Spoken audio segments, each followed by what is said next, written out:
Yon mga kalapatids, isang mapagpalang hapon po sa inyong lahat. So madaming nagtatanong mga kalapatids kung paano ako mag-prepare ng mga pinapadala kong ibon and kung saan yung mga shipping areas natin. So tara mga kalapatids at umpisahan na natin.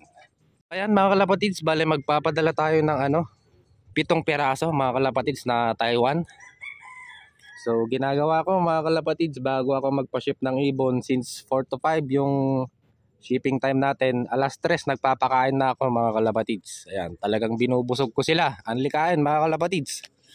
And ang patuka natin sa mga nagtatanong bakit sobrang gaganda ng mga katawan ng mga Taiwans natin, ang gamit ko mga kalapatids ay pellets Integra 3000. Ayan.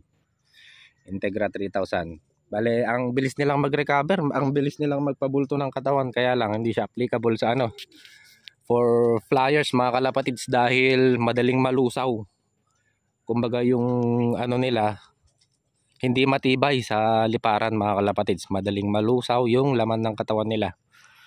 So mas maganda pa rin yung mas maganda pa rin yung flyer mix mga kalapatids, tapos haluan nyo ng konting mani mga kalapatids. So yun yung pakain natin sa mga nagtatanong. And ito naman yung karton natin mga kalapatids, good for 4 na ibon, 4 na Taiwan mga kalapatids. So simple lang, ayan, binubutasan lang natin yan para may singawan yung mga or may hingahan mga kalapatids yung mga ibon natin. Labas pasok yung hangin, ventilation mga kalapatids. Bale, sinesecure ko lang dito sa pinakaibaba, linalagyan ko ng 2 tape, tapos itong palibot nya para if ever na maiput-iputan may reinforcement yung flooring ng karton natin. So yan, simple lang mga kalapatids. And sa mga nagtatanong din yung shipping areas natin, bale Baguio mga kalapatids, Baguio, Nueva Vizcaya, Tarlac, Cubao, and Sampaloc mga kalapatids. Bale pick up siya. Yung iba din kasi mga kalapatids ay akala nila ako mismo yung pupunta doon sa mga nasabi kong pick up points. So hindi mga kalapatids, bale nagpapadala lang tayo sa cargo mga kalapatids, sister company ng Florida. So ang pick up niyan Florida Bus Terminal mga kalapatids. So ano pa ba mga kalapatids, bale dugtungan ko lang yung yung kung bakit maaga tayong magpapakain ng mga ibon. Binibigyan natin sila ng exceeding time mga kalapatids, excess time, para makapagtunaw ng mga kinain nila. Baka kasi biglang magsuka yung mga ibon natin sa biyahe, mas lalong may stress yung mga ibon natin mga kalapatids. So sa ganong paraan mga kalapatids ay makakasave tayo sa stress, makaka-minimize tayo ng stress sa mga ibon. So meron silang time na magtunaw ng mga kinain nila. And ano pa ba? So dala ko na yung T-box mga kalapatids, kukunin ko na yung mga pinakain natin ng ibon. And iba biyahe. Ano pa ba yung mga katanungan nyo na yung 50% down pala mga kalapatids and 50% fully paid. Ilag na din ako mga kalapatids dahil recently nadali tayo mga kalapatids.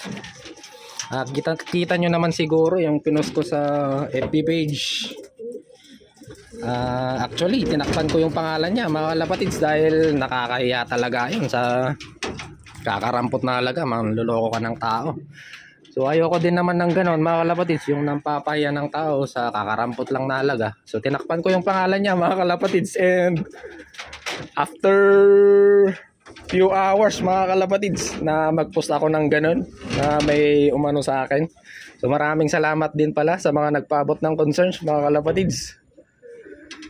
And yun, meron sigurong nagtimbre sa kanya.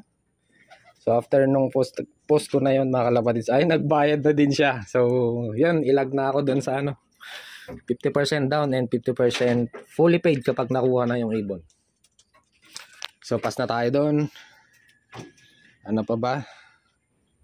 So hindi ko na maalala yung iba mga kalapatids. Yung reservation din pala mga kalapatids, medyo ilag na din tayo dahil yung mga last na pinost ko mga kalapatids, yung mga magagandang KNTP, yung mga bensing mga kalapatids ay 2 weeks reservation mga kalapatids sa awit na yan. So medyo ilag na din tayo sa reservation muna. Saka na muna mga kalapatids. Madami pa tayong Taiwan. And yun, kung ano naman mga kalapatids, kung talagang interesado kayo, as soon as mabayaran nyo yung ibon, halimbawa nag-inquire kayo ng umaga kasi shipping time natin ay 4 to 5 PM. As soon as masettle nyo yung payment mga kalapatids sa umaga 4 to 5 PM, pwede ko na padala yung ibon. So ganun lang kabilis mga kalapatids. So i-update ko naman kayo kapag naipadala ko na yung ibon, magsisend ako ng resibo. Katunayan na ipinadala ko yung ibon nyo. And then ano pa ba? So comment lang kayo mga kalapatids sa mga gusto nyong itanong. So kunin na natin mga kalapatids yung 7 na ipapadala natin ngayon. So yan, ito yung unang papadalahan natin. Bali 2 tao yung papadalahan natin ngayon. So master, ito yung ibon mo, tropa, kaibigan, kahit ano na, kapatid. So sobrang bait niya mga kalapatids. So nagkakilala lang din kami sa nakapanood niya yung YouTube natin mga kalapatids, yung pinopost natin sa YouTube. Napanood niya yung videos natin, I should say. So ito yung brown, isa siyang hen. Ayan, ginamit ko siya sa breeding. Ayan siya master, yung mata niya. Ayan. Mas maganda yan kapag natatapatan ng ng sikat ng araw. So ayan, ang katawan niya nasa siguro, mga nasa 90 to 95. Hindi pa siya 100% dahil kakabaklas ko lang sa breeding. So ito siya, ang gandang brown, ang ganda ng nilabas na anak nitong hen na to na Taiwan. Ayan. So second, ito yung white fly. Ayan. Ayan, at tumatawag na si tropa, i-cancel muna natin. Ito yung pangalawa. Yan. Ang ganda ng mata niyan kapag natatapatan ng sikat ng araw. Ayan siya. Ang katawan niya nasa 90 siguro to 95.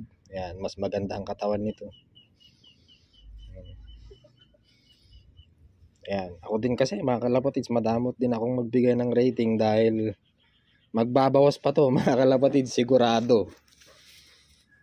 Kapag nahawakan niya to pagka galing sa baka sabihin niyang sinungaling ako mga kalapatids, kaya yun, binabawasan ko ng konti yung pagre-rate ko ng katawan ng mga Taiwans na pinapadala natin.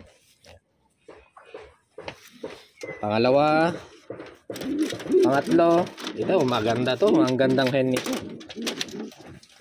Katawan, sa ring, sa stamps. So na-send ko na sa iyo yung details master. Ito yung mata niya. Ayan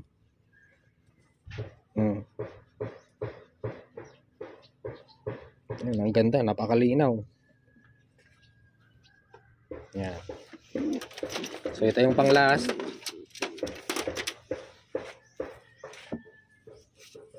Ayan. Si checkered na Malajan Arden ang mata. Ayan. Swak na swak pagparesin dun sa pinakita ko na yun. Ayan, mga katawan nila magaganda na master yan.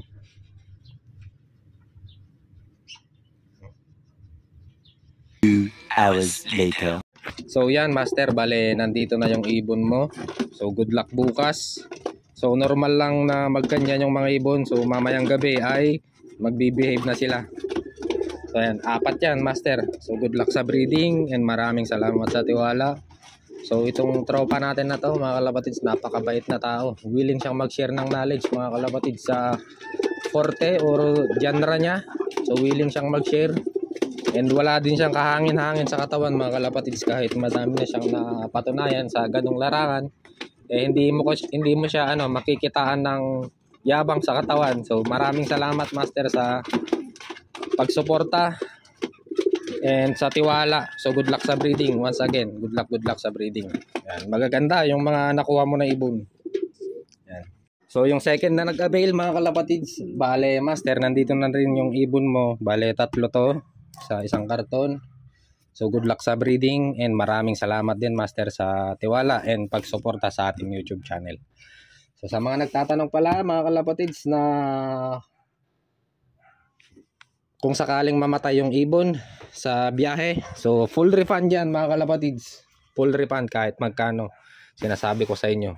Basta ito mga kalapatids, pakinggan nyo upon unboxing or kahit nasa terminal pa lang kayo mga kalapatids, silipin nyo yung ibon, ganyan. Since may butas naman, kung nakita nyo patay na yung ibon, videohan nyo, tapos isend nyo sa akin yung video mga kalapatids. Or upon unboxing naman, basta hindi pa nabubuksan mga kalapatids upon unboxing nga, diba? So, yun, videohan nyo mga kalapatids. Kung alam nyong patay na yung ibon, videohan nyo habang ina-unbox. So send nyo sa akin yung video mga kalapatids. Full refund yan kahit magkano. Ayan, yan yung pinapangako ko sa inyo. So ayan, magpapadala na tayo mga kalapatids at maglalagay pa tayo ng details sa mga karton. Update ko kayo mamaya mga kalapatids kapag nasa terminal na tayo. So yan.